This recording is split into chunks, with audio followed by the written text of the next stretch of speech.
En France, ils sont presque une centaine chaque année à réaliser ce métier, directeur des programmes. Certains y donnent 100% de leur temps et 100% de leurs activités, tandis que d'autres foutent rien du tout. Mais parfois, au-delà des bonnes intentions, le métier devient horrible et à cause de la crise ou d'une mauvaise gestion, eh bien c'est la clé sous la porte, le directeur des programmes est viré.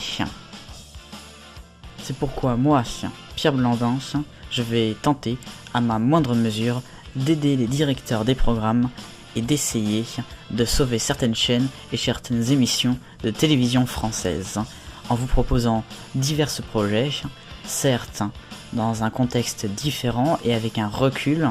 Bienvenue dans Directeur des programmes sur Génération Télévision.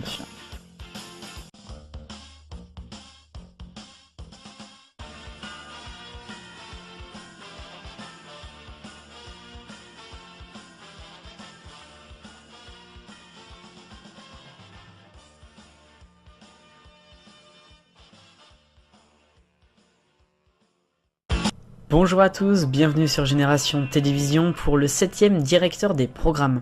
Je suis très heureux de vous retrouver aujourd'hui. Alors on va parler d'une émission qui me tient à cœur, vous la connaissez déjà, Good Morning Britain sur ITV, c'est la matinale de la première chaîne privée d'Angleterre.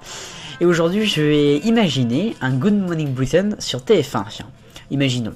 Ou sur M6, enfin bon, j'ai pris TF1 en exemple.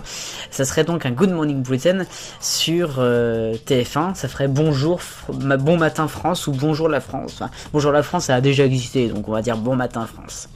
Alors le but, ce serait simple, c'est un journal toutes les demi-heures, comme à Télématin, avec la météo, avec la revue de presse, tout ça, enfin les trucs habituels. Rappel des titres qui seront là évidemment. Enfin c'est un journal à 6, 7 et 8 heures et puis rappel des titres à 6h30, 7h30. La différence avec Télématin c'est qu'on parle d'actualité pendant toute la durée du programme et dès qu'il y a un breaking news et tout, on fait un point complet, évidemment. Alors il y a plusieurs débats, il y a beaucoup d'invités avec des gens qui viennent témoigner, qui viennent raconter leurs histoires, qui viennent parler de débat de l'actualité.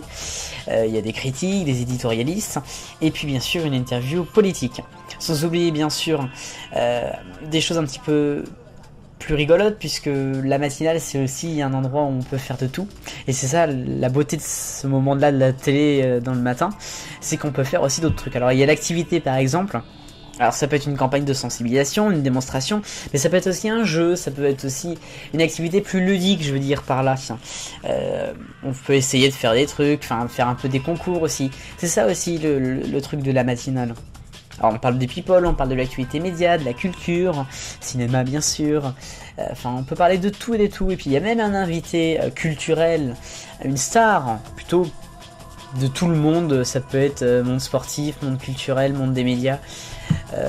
Monde people, enfin de tout, qui est même invité à la fin de l'émission. Et ouais, ça c'est super sympa. Bref, vous le voyez, on peut faire un peu tout dans cette émission. Et donc j'imaginais comme ça, mais vraiment très simplement, qu'est-ce que ça pourrait rendre sur TF1. Ce ne sont que des idées, et c'est pas forcément très bien travaillé, c'est sûr, j'ai juste repris le conducteur d'une émission en Angleterre. Mais voilà, j'avais envie de vous faire partager ça. À noter que normalement le prochain directeur des programmes sera beaucoup plus gros. Je sais pas, je suis pas sûr. Vive le bonheur, on est tous des millions de copains.